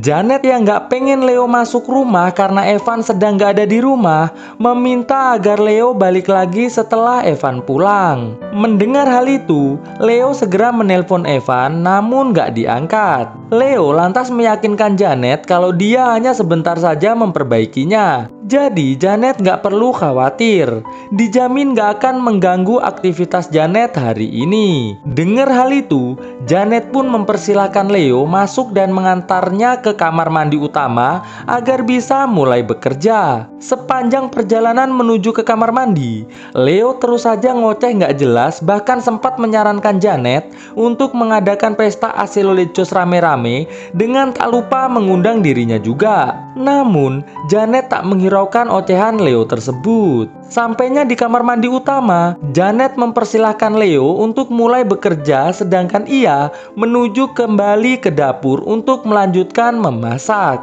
Terlihat anak buah Leo masuk ke dalam rumah tanpa sepengetahuan Janet nih guys. Saat Janet akan merebus tomat, ia yang sadar airnya nggak ngalir, mencoba nyalain keran yang lain, tapi ya sama aja nggak ngalir juga. Ia pun menuju ke kamar mandi utama untuk bertanya pada Leo apa yang terjadi. Ngelihat Leo malah baca buku milik Evan, Janet dengan wajah kesal menyuruh Leo mengembalikan buku tersebut sembari bertanya, mengapa air nggak ngalir. Leo pun memperkenalkan anak buahnya yang bernama Sam sembari bilang ke Janet kalau Sam lah yang telah mematikan air agar gak banjir saat memperbaiki pipa kamar mandi. Janet yang terkejut melihat ada dua orang berpenampilan kayak begini hanya melongo aja nih guys. Setelah Leo menyuruh Sam kembali bekerja, Leo bilang ke Janet kalau ia bisa membantu Janet memasak tanpa menggunakan air. Janet pun meminta Leo menunjukkannya dan mereka berdua pun berjalan menuju ke dapur. Di dapur sambil terus godain Janet, Leo mengambil daging di meja lalu menaruhnya di panci panas. Terlihat Janet hanya melongo aja nih guys. Selesai masak, Leo minta 2 gelas minuman untuk ia minum bersama Sam sambil bekerja. Tapi tiba-tiba Janet mengeplak Leo pakai gelas sampai rebahan. Namun ternyata itu hanyalah hayalan Janet aja yang udah kesel banget digodain mulu sama si Leo. Janet pun segera memberikan 2 gelas minuman pada Leo dan Leo pun kembali ke kamar mandi utama. Gak selang berapa lama, sahabat Janet yang bernama Tasya datang bersama dengan anaknya. Sambil yoga, Tasya bertanya tentang kemana perginya Evan. Janet bilang kalau dia nggak tahu karena sejak pagi Evan udah nggak ada di rumah dan anehnya Evan perginya nggak bawa mobil. Jadi ya kayak hilang begitu aja. Tasya pun bertanya, mengapa Janet membiarkan 2 tukang benerin kamar mandi masuk ke rumahnya padahal Evan lagi nggak ada di rumah. Janet bilang kalau ia nggak ada pilihan lain, karena para tukang itu punya surat perintah resmi yang ditandatangani oleh Evan. Selesai yoga, Janet curhat ke Tasya kalau ia merasa nggak nyaman dengan kelakuan tukang yang bernama Leo. Ia curiga jangan-jangan Leo adalah orang suruhan Evan untuk mengetes kesetiaannya kepada Evan. Makanya Leo selalu menggodanya terus. Lagi asik curhat, tiba-tiba Leo muncul bilang kalau ia minta maaf jika sebentar lagi ada suara bising dari kamar mandi utama. Karena memang begitulah cara memperbaikinya, harus bising gitu. Janet lantas bilang, silakan saja, tapi usahakan cepat selesai ya, jangan lama-lama. Setelah bilang oke, Leo pun kembali menuju kamar mandi utama. Tasya yang mendapatkan telepon dari bosnya segera menuju ke kantor dengan meminta Janet menjaga anaknya sebentar. Setelah Tasya pergi, Janet yang dengar Leo lagi mainin biola miliknya segera menegur dan menyuruh Leo menaruhnya kembali. Ngelihat Leo malah ngoceh nggak jelas, Janet langsung mengeplak dan mengecik Leo sampai meninggoy. Tapi lagi-lagi itu ternyata hanyalah hayalan si Janet aja nih guys. Janet lantas bilang kalau ia akan menelpon bosnya Leo dan melaporkan Leo atas semua kelakuan Leo yang sangat nggak sopan. Namun saat Janet nelpon ke nomor yang tertera di invoice tadi, ternyata yang nerima teleponnya adalah si Leo itu sendiri guys. Bisa dibilang Leo ini tuh bos tertinggi dari jasa perbaikan kamar mandi yang diorder oleh Evan. Melihat itu, Janet langsung bilang kalau Leo dan Sam nggak segera keluar dari rumah ini, maka ia nggak akan segan-segan menelpon 911 saat ini juga. Mendengar Janet gak main-main, Leo pun dengan sangat santai ngajakin Sam untuk pergi dari rumah Janet. Terlihat sebelum pergi, Sam yang nemuin CD milik Janet di kamar mandi sempat membuat Janet tambah kesal nih guys. Setelah Leo dan Sam pergi, Janet terlihat membuang masakan yang tadi dimasak Leo ke wastafel. Terlihat anaknya Tasya yang bernama Darren sedang asik main di halaman. Janet yang lihat Darren lagi ngobrol sama Leo segera menghampirinya.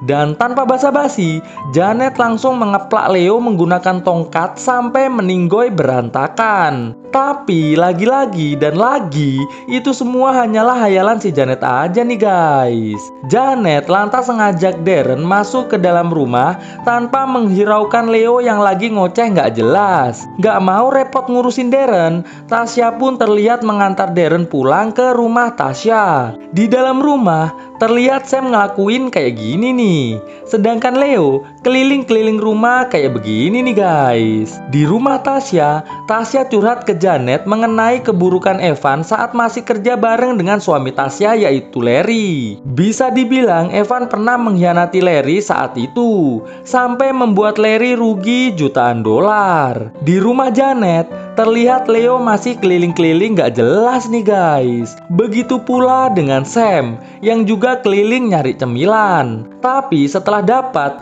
bukannya dimakan malah dibuang ke sampah kayak gini nih.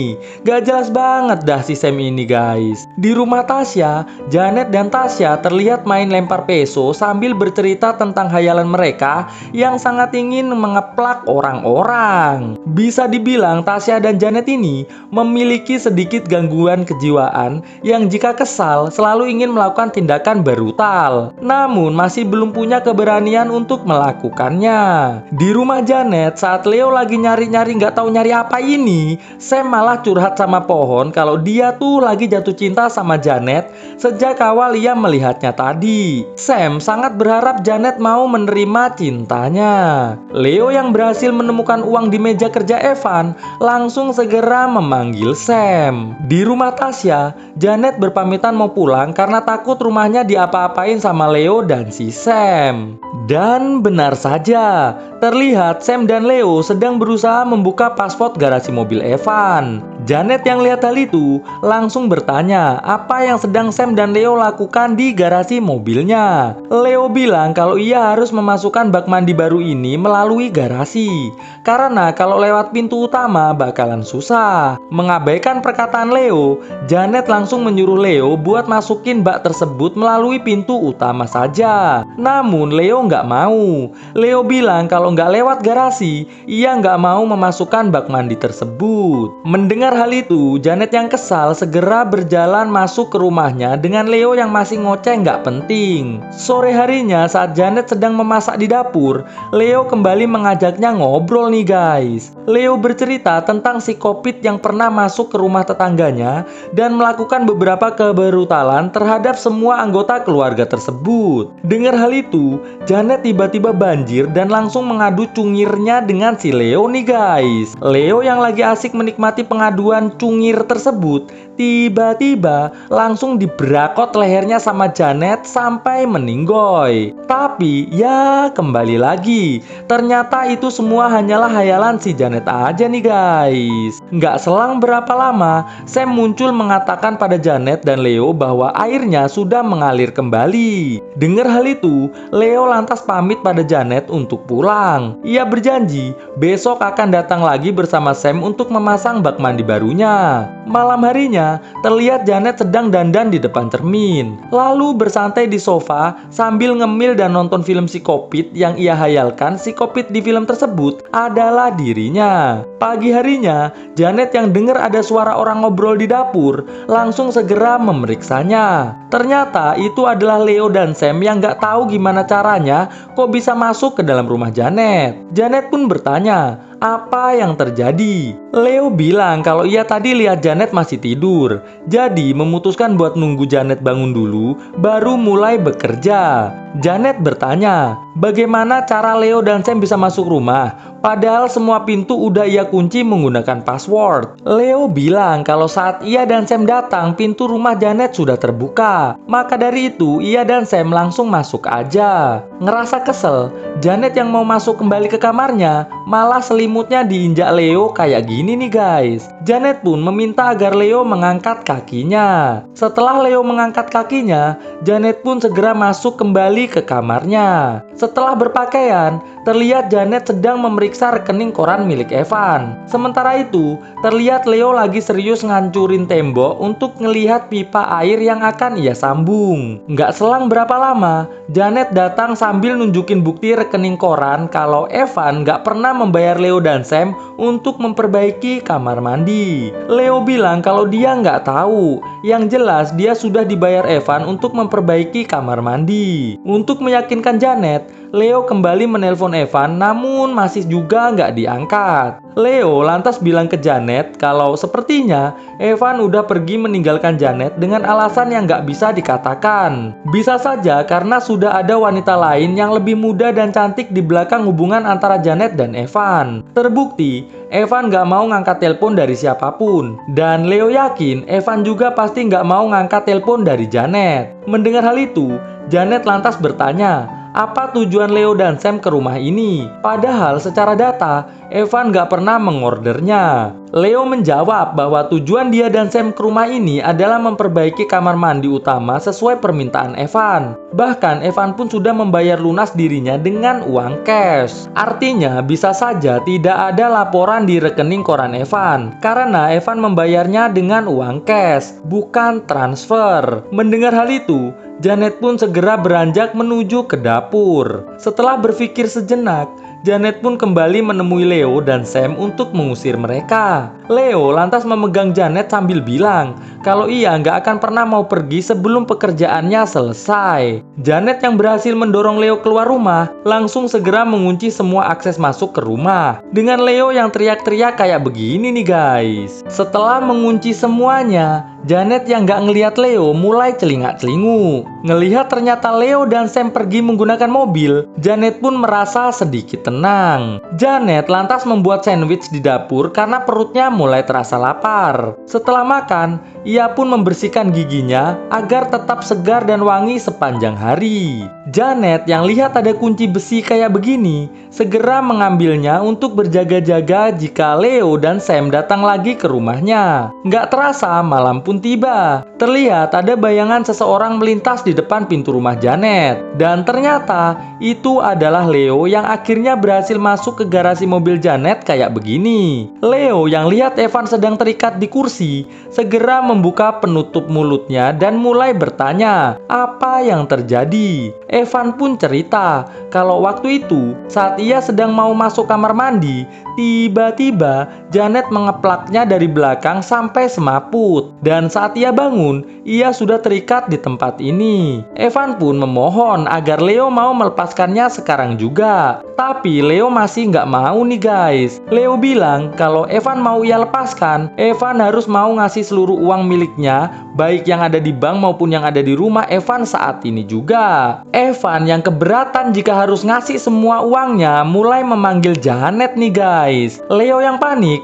nggak menyadari ada Janet yang langsung mengeplak kelapanya dari belakang. Ngelihat Leo bangkit lagi, Janet pun segera lari yang langsung disusul sama Leo nih guys. Alhasil pertarungan antara Leo dan Janet pun terjadi. Setelah beberapa saat bertarung, Leo yang lengah berhasil dikeplak Janet pakai kayak ginian sampai semaput. Lalu Janet membawa Leo menuju ke garasi. Pagi harinya terlihat Janet menyuruh mobil derek untuk membawa mobil mobil Leo nggak tahu kemana. Setelah itu, ia menelpon Tasya agar segera datang ke rumahnya. Tasya pun datang bersama dengan Darren lagi nih guys. Di sini Janet meminta agar mulai hari ini Tasya mau menjadi pengacara pribadinya dengan bayaran yang cukup besar. Setelah Tasya setuju, Janet pun segera mengajak Tasya ke garasi. Terlihat Tasya cukup terkejut melihat Evan dan Leo sedang terikat di kursi nih guys. Tasya pun ngajak Janet kembali ke dalam rumah untuk ngobrolin apa yang harus dilakukan selanjutnya. Janet pun mulai bercerita kalau ia sengaja ngeplak Evan setelah tahu kalau Evan akan menceraikannya demi seorang gadis muda. Sedangkan Leo yang awalnya memang benar-benar mau memperbaiki kamar mandi, ngelihat Evan gak ada di rumah,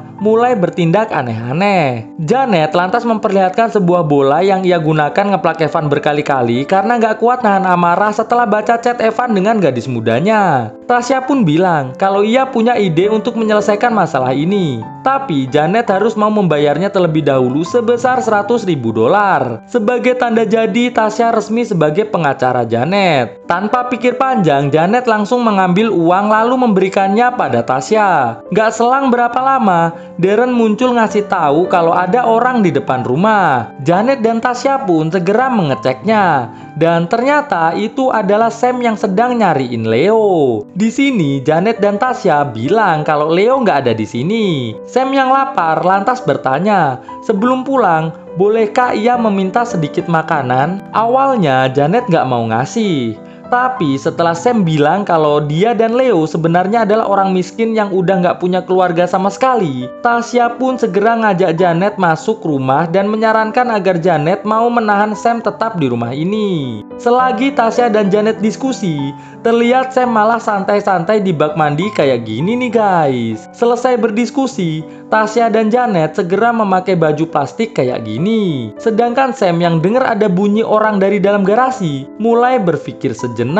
Dengan menggunakan alat kayak gini, Tasya mulai meyakinkan Janet agar Janet semangat dan gak takut saat nanti menyucuk Leo dan Evan sampai meninggoy. Sam yang mendengar percakapan Janet dan Tasya tersebut segera berusaha melarikan diri, namun langsung dikejar sama Tasya. Terlihat Janet yang dengar suara Tasya lagi ngeplakin Sam sampai adu-adu nampak mulai panik nih guys. Setelah Sam gak bersuara lagi sambil bawa bola berlumuran cairan merah milik Sam, Tasya bilang ke Janet kalau urusan Sam sudah selesai. Janet dan Tasya pun segera memasukkan bak mandi ke dalam garasi. Setelah menutup kembali pintu garasi, mereka berdua menaruh jenazah Sam ke dalam bak mandi untuk dijadikan kecil-kecil. Tapi sebelumnya, Janet nutup mata Evan dan Leo terlebih dahulu agar nggak ketakutan. Setelah itu, Janet dan Tasya dengan sangat brutal menggarap Sam sampai jadi kecil-kecil agar gampang dibuangnya. Setelah Sam jadi kecil-kecil, sambil joget-joget, Janet membuangnya melalui lubang wastafel. Lalu, Janet dan Tasya kembali ke garasi untuk membuat Evan meninggoy. Tapi sebelum melakukannya, terlihat Janet membacakan sebuah surat perpisahan yang ia udah tulis sebelumnya terlebih dahulu di depan Evan. Selesai baca, Janet langsung membuka penutup mulut Evan sembari minta pendapat Evan tentang suratnya tersebut. Bukannya bicara yang baik-baik, Evan malah mengejek Janet dengan bilang kalau ia sudah nggak suka sama Janet karena Janet sudah mulai menua dan kiwir-kiwir. Jadi Evan udah nggak doyan lagi sama Janet. Dengar Evan ngomong gitu, Janet pun langsung menyucuk Evan pakai peso sampai adu-adu. Sementara Evan adu-adu nahan mules, Janet kembali diskusi dengan Tasya mengenai tambahan uang untuk Tasya setelah semua ini selesai. Ngelihat Janet dan Tasya lagi serius diskusi, Evan dan Leo terlihat sudah berhasil terlepas dari ikatannya. Namun sia-sia, Janet dengan sangat santai kembali mencucuk Evan berulang kali. Beruntung, Leo berhasil membuka pintu garasi dan segera lari menjauh. Ngelihat hal itu, Janet dan Tasya pun segera mengejar Leo menggunakan mobilnya. Leo yang lihat ada orang sedang menelpon di dalam mobil, berusaha minta tolong, namun ia malah jatuh. Janet pun lantas menarbaknya. Lalu Janet segera menghampiri Leo yang lagi syakaratul maut untuk mengucapkan selamat tinggal. Melihat Leo telah meninggoy, Janet dan Tasya segera menemui bapak kurir ini untuk mengambil pesanannya. Sampainya di depan rumah, Janet menyuruh Tasya untuk masuk duluan ke rumah. Sedangkan ia masuk ke garasi dan berbaring manja dengan jenazah Evan. Bangun kisah indah bersama dirimu, sungguh menyenangkan, bahagia jiwaku.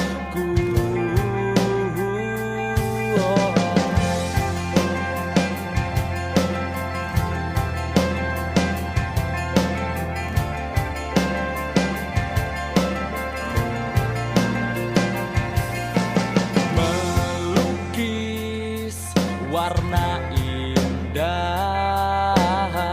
di dalam hati kita, jalani semua kisah bersama kita. Katakan apa yang kau mau,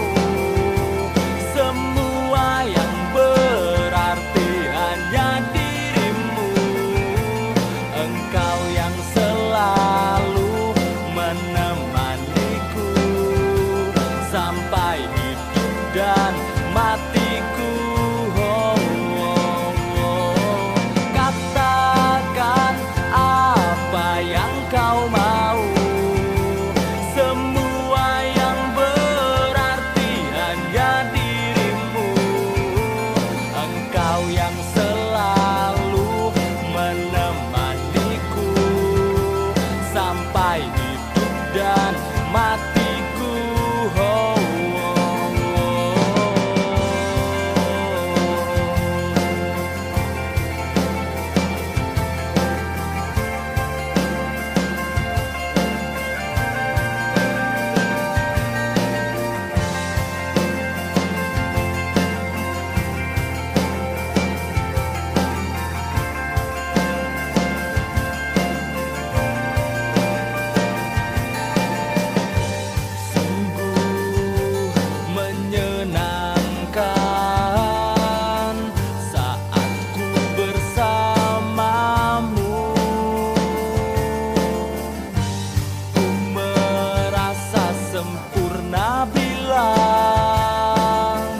Membuatmu bahagia.